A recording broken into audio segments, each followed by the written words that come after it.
नमस्कार माझ्या भावी शिक्षक आणि विद्यार्थी मित्रांनो.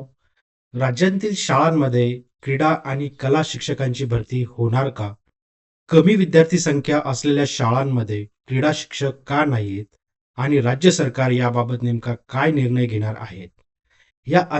जे आत्ता अर्थसंकल्पीय अधिवेशन चालू आहेत विद्यार्थी मित्रांनो, त्या अधिवेशनात काही आमदारांनी हा मुद्दा उपस्थित केला आहे आणि यावर आपल्या शालेय शिक्षण मंत्र्यांनी काय उत्तर दिले आहेत ते आपण या व्हिडिओच्या माध्यमातून बघणार आहोत. नेमकं या व्हिडिओत आपण हे बघणार आहोत की हा प्रश्न नेमका काय होता, सरकारने याच्यावरती काय उत्तर दिले आहेत आणि पुढे भरती होण्याची शक्यता आहेत का, हे सगळं आपण आपल्या अगदी सोप्या भाषेत समजून घेणार आहोत.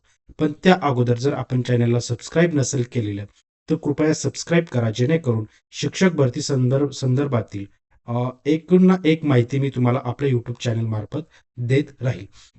चला, आता काही आमदारांनी अर्थसंकल्पीय अधिवेशनात प्रश्न किंवा मुद्दा उपस्थित केला. पण प्रत्येक जेव्हा प्रश्न येतो त्याच्या मागे काही ना काही पार्श्वभूमी असते. 1-2 मिनिटात आपण ती पार्श्वभूमी समजून घेऊया, म्हणजे तुम्हाला काय प्रश्न उपस्थित केलाय त्या प्रश्नाचं गांभीर्य किंवा त्याचा मागचं पार्श्वभूमी पण माहिती असेल तर तो प्रश्न व्यवस्थित समजेल आणि त्याच्यावरती काय उत्तर आलेली आहेत तेही समजेल आणि त्या उत्तरांमुळे आपल्या शिक्षक भरतीला कसा फायदा होणार आहे हेही समजेल. आता बघा, इथे क्रीडा आणि कला शिक्षक म्हटलेलं आहे, म्हणजे हे विशेष शिक्षक आहेत. याच्यामध्ये कुठं त्यांनी दिव्यांग जे शिक्षक असतात, म्हणजे दिव्यांग अध्यापन, विद्यार्थी अध्यापन जे शिक्षक असतात त्यांच्याबद्दल याच्यामध्ये काही मांडलेलं नाहीये किंवा याच्याबद्दल काही प्रश्न उपस्थित केलेला नाहीये. तरी पण असे जे असे जे दिव्यांग विद्यार्थी अध्यापन शिक्षक असतील त्यांच्यासाठी हा लागू कसा होतो हे मी तुम्हाला एक त्याचा संदर्भ देऊन सांगणार आहे. त्याच्यामुळे जे असे व्ह्यूअर्स असतील किंवा असे विद्यार्थी बघत असतील तर त्यांनी त्यांनी शेवटपर्यंत बघा, जेणेकरून त्यांना मी याचा संदर्भ देणार आहे. कला आणि क्रीडा शिक्षक म्हटलं आहे, पण इथे मला असं वाटतंय की दिव्यांग जे विद्यार्थी अध्यापन शिक्षक आहेत त्यांच्यासाठी हे महत्वाचं आहे. चला, थोडक्यात आपण पार्श्वभूमी समजून घेऊया, म्हणजे आपल्याला प्रश्न चांगला समजेल. बघा, आपलं जे राष्ट्रीय शैक्षणिक धोरण 2020चं होतं त्याच्यानुसार विद्यार्थ्यांच्या सर्वांगीण विकासासाठी क्रीडा, कला, सांस्कृतिक कार्यक्रम असतील, हे शिक्षणाचा सगळ्यात महत्वाचा भाग मानला गेलेला आहे त्या राष्ट्रीय शैक्षणिक धोरणानुसार. पण सध्या महाराष्ट्रात अनेक शाळांमध्ये क्रीडा शिक्षकच नाहीत विद्यार्थी मित्रांनो. विशेषतः ज्या शाळांमध्ये विद्यार्थी संख्या कमी आहे त्या शाळांमध्ये क्रीडा शिक्षकांची नेमणूक होतच नाही. त्यामुळे विद्यार्थ्यांना योग्य असं क्रीडा प्रशिक्षण मिळत नाहीये. सध्याचा हा मोठा प्रॉब्लेम आहे. तर नियम काय आहेत, सध्या जे नियम आहेत आपल्या शैक्षणिक धोरणामध्ये किंवा ह्याच्यानुसार, तर तो नियम काय सांगतो बघा, की राज्यातील शासकीय किंवा अनुदानित शाळांमध्ये 500 किंवा त्यापेक्षा जास्त विद्यार्थी असतील तर त्या शाळेत क्रीडा शिक्षक किंवा कला शिक्षक पद मंजूर केले जाते. बघा, हा असा सध्याचा नियम आहे की विद्यार्थी 500 पेक्षा जास्त असायला पाहिजे कुठल्या जे राज्यातील शासकीय आणि अनुदानित शाळा असतील. पण जर 500 पेक्षा कमी विद्यार्थी असेल तर मग अशा विद्यार्थ्यांना कला क्रीडा शिक्षक हे मिळणारच नाही. आणि मग त्यांचं जे आपण म्हणतो की सर्वांगीण विकास व्हायला पाहिजे क्रीडा, कला, सांस्कृतिक उपक्रमचा, तो तर विद्यार्थी मित्रांनो होणारच नाही. मग अशा शाळांच्या विद्यार्थ्यांना शिक्षण कसं भेटणार? म्हणजे 500 पेक्षा कमी विद्यार्थी असलेल्या शाळांना हे पद मंजूर केले जात नाही. यामुळे अनेक शाळांमध्ये विद्यार्थ्यांना नियमित क्रीडा प्रशिक्षण मिळत नाही विद्यार्थी मित्रांनो. हा सध्याचा मोठा प्रश्न आहे, प्रॉब्लेम आहे. जे ग्रामीण भागात अनेक शाळांमध्ये विद्यार्थी संख्या कमी असते, बरोबर, पण विद्यार्थ्यांना जे क्रीडा असेल किंवा काही स्पर्धा असतील, जे फिटनेस असतं, यासाठी योग्य असं मार्गदर्शन मिळणं खूप आवश्यक आहे. बरोबर, जर शाळांमध्ये क्रीडा शिक्षकच जर नसतील तर विद्यार्थ्यांच्या सर्वांगीण विकासावर याचा परिणाम 100% होत आहे. म्हणजे हे जे राष्ट्रीय शैक्षणिक धोरण आहे 2020चं, त्याच्यानुसार जे कला, क्रीडा आणि शारीरिक शिक्षण हे जे विषय आहेत हे मुख्य अभ्यासक्रमात तर समाविष्ट केले गेले आहेत. जे आपलं राष्ट्रीय शैक्षणिक धोरण आहे याच्यानुसार हे विषय समाविष्ट केले गेले आहेत, पण त्याच्यासाठी असं स्वतंत्र क्रीडा शिक्षक पद हे शाळांसाठी मंजूर केलेले नाहीयेत. हा हा मेन मुद्दा आहे आणि त्यालाच अनुसरून इथे हे जे आपले आमदार होते, माननीय श्री सतीशजी चव्हाण असतील, माननीय श्री विक्रम काळे असतील, श्री सुनील शिंदे असतील, यांनी याच्यानुसार हा प्रश्न इथे उपस्थित केलेला आहे आणि त्याच्यावरती जे सन्माननीय शालेय शिक्षण मंत्री आहेत त्यांनी त्याचा खुलासा कसा केला आहे ते आपण अगदी थोडक्यात आता बघूया. तुम्हाला याची पार्श्वभूमी कळाली, आता तुम्हाला ते प्रश्न व्यवस्थित समजेल आणि त्याच्यावरती मिळालेलं उत्तर हे खरंच आपल्यासाठी समाधानकारक आहे का हेही तुम्हाला कळेल. चला, आपण सगळ्यात पहिले बघूया की हे जे आलेलं आहे बघा, राज्यातील शाळांमध्ये क्रीडा व कला शिक्षकांची नेमणूक करण्याबाबत. तर पहिला प्रश्न काय विचारलाय, राष्ट्रीय शैक्षणिक धोरण, जे मी आता तुम्हाला 2 मिनिटापूर्वी सांगितलं की त्याच्यानुसार विद्यार्थ्यांच्या सर्वांगीण विकासासाठी कला व क्रीडा विषयांना इतर शैक्षणिक विषयाप्रमाणेच समान महत्त्व देण्यात आले असून शासनाच्या प्रत्यक्ष अंमलबजावणीच्या पातळीवर मात्र याची अपेक्षित अशी दखल घेतली जात नसल्याने राष्ट्रीय व राज्य स्तरावर दर्जेदार खेळाडू घडवायचे असल्यास शालेय स्तरावरच विद्यार्थ्यांना शिस्तबद्ध क्रीडा प्रशिक्षण देणे आवश्यक आहे.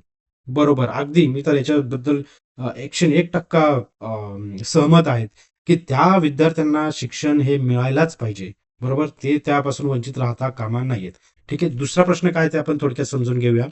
सध्या राज्यातील शासकीय व खाजगी अनुदानित शाळांमध्ये 500 किंवा त्यापेक्षा अधिक विद्यार्थी संख्या असलेल्या शाळांमध्येच क्रीडा व कला शिक्षकांची नेमणूक केली जाते. मात्र 499 किंवा त्यापेक्षा कमी विद्यार्थी संख्या असलेल्या शाळांमध्ये क्रीडा शिक्षकांची नेमणूक न केल्यामुळे तेथील विद्यार्थ्यांना क्रीडा शिक्षण व प्रशिक्षणापासून वंचित राहावे लागत आहे. हे खरे आहे का? तिसरा प्रश्न असा विचारला गेलाय, तत्कालीन क्रीडा मंत्री महोदयांनी दिनांक 25 ऑक्टोबर 2025 रोजी छत्रपती संभाजीनगर येथे क्रीडा शिक्षकांचा आकृतीबंध व संच मान्यता मंजूर करून क्रीडा शिक्षकांची भरती करण्याचे आश्वासन दिले आहे.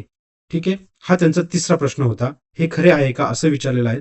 असल्यास ग्रामीण व शहरी भागातील विद्यार्थ्यांना समान संधी उपलब्ध होऊन विद्यार्थ्यांवर शिस्तबद्ध प्रशिक्षण, मैदानी सुविधा आणि स्पर्धांमध्ये भाग घेण्याची संधी उपलब्ध होण्यासाठी क्रीडा शिक्षकांची तत्काळ भरती करण्याबाबत शासनाने कोणती कार्यवाही केली वा करण्यात येत आहे? नसल्यास विलंबाची कारणे काय आहेत? असे 5 प्रश्न त्यांना विचारलेले आहेत. त्याच्यावरती आपले माननीय जे शिक्षण मंत्री आहेत त्यांनी काय उत्तर दिलंय आपण ते बघूया. बघा, राष्ट्रीय शैक्षणिक धोरण 2020 मधील तरतुदींशी सुसंगत असावी म्हणून दिनांक 15/3/2024 रोजीच्या शासन निर्णयावे कला व क्रीडा विषयांच्या शिक्षकांचा संच मान्यतेत समावेश करण्यात आला आहे. त्यामुळे ही पदे भरण्यास कोणतीही अडचण नाही. याचं मी तुम्हाला पुढे एक संदर्भ सांगतो विद्यार्थी मित्रांनो. तर त्यांनी काय म्हटलेलं आहे की जे राष्ट्रीय शैक्षणिक धोरण 2020 आहे त्याच्यानुसार कला व क्रीडा विषयांच्या शिक्षकांचा संच मान्यतेमध्ये समावेश करण्यात आलेला आहे. तसेच हे विशेष शिक्षक आहेत, यांच्यामध्ये अजून दिव्यांग विद्यार्थी अध्यापन शिक्षक पण आहेत. इथे त्यांनी मेन्शन केलेलं नाहीये विद्यार्थी मित्रांनो, पण त्याचा पुढे एक लाईनीमध्ये संदर्भ आहे. त्याच्यानुसार मला असंही वाटतंय की हे फक्त आता कला आणि क्रीडा म्हणून प्रश्न उपस्थित झाले, पण ज्या माननीयांनी कला आणि क्रीडाचे प्रश्न उपस्थित केले आहेत त्यांनी दिव्यांग विद्यार्थी अध्यापन शिक्षकांबद्दल सुद्धा प्रश्न उपस्थित करायला हवा होता असं मला वाटतंय. पण जरी नाही केलेला तरी पण त्याच्या संदर्भानुसार त्यांची संच मान्यता झालेली आहेत आणि त्यांची भरती यांच्यासोबत होईल असं मला वाटतंय. याचा मी तुम्हाला थोडक्यात एक प्रूफ पण देतो. ठीक आहे, पुढे बघूया आपण. 2, 3 व 4 शासन निर्णय दिनांक 15/3/2024 अन्वये राज्यातील स्थानिक स्वराज्य संस्था, शासकीय, खाजगी अनुदानित, अंशतः अनुदानित माध्यमिक शाळांसाठी इयत्ता 1ली ते 10वीच्या 251 पेक्षा अधिक विद्यार्थ्यांमागे एक विशेष शिक्षक क्रीडा व इयत्ता 8वी ते 10वीच्या 151 पेक्षा अधिक विद्यार्थ्यांमागे एक विशेष शिक्षक क्रीडा पद अनुदेय करण्यात आले आहे. तसेच त्यापुढे विद्यार्थी संख्येच्या प्रमाणात क्रीडा शिक्षकांची पदे अनुदेय करण्याची तरतूद उक्त शासन निर्णयामध्ये करण्यात आलेली आहे. ठीक आहे, असं त्यांनी इथे उत्तर दिले. 2 आणि 3, 4 या प्रश्नांची उत्तरं त्यांनी सांगितले आहेत की बाबा 251 जे 1ली ते 10वीचे जे वर्ग असतील त्यांच्यावर 251 पेक्षा अधिक विद्यार्थी असतील तर त्यांच्या मागे एक विशेष क्रीडा शिक्षक दिला जाईल व 8वी ते 10वीचे 151 पेक्षा जर जास्त असतील तर एक विशेष क्रीडा शिक्षक दिला जाईल. संच पुढे बघूया. संच मान्यतेत कला व क्रीडा विषयांचा समावेश झाल्याने शिक्षक अभियोग्यता व बुद्धिमत्ता चाचणी 2025 म्हणजे आपली टेट 2025 झालेली आहे तिची जी भरती होणार आहे त्यामध्ये प्राप्त गुणांच्या आधारे या पदांवर भरती होणार आहे. ठीक आहे, जे कला क्रीडा आणि जे दिव्यांग विद्यार्थी अध्यापन शिक्षक आहेत त्यांच्यासाठी महत्वाचं आहे ते अगदी. ठीक आहे, यांची भरती होणार आहे. यासाठी सर्व नियुक्ती प्राधिकाऱ्यांनी संच मान्यतेनुसार उपलब्ध होणाऱ्या पदांची जाहिरात पवित्र पोर्टलवर प्रसिद्ध करणे आवश्यक आहे.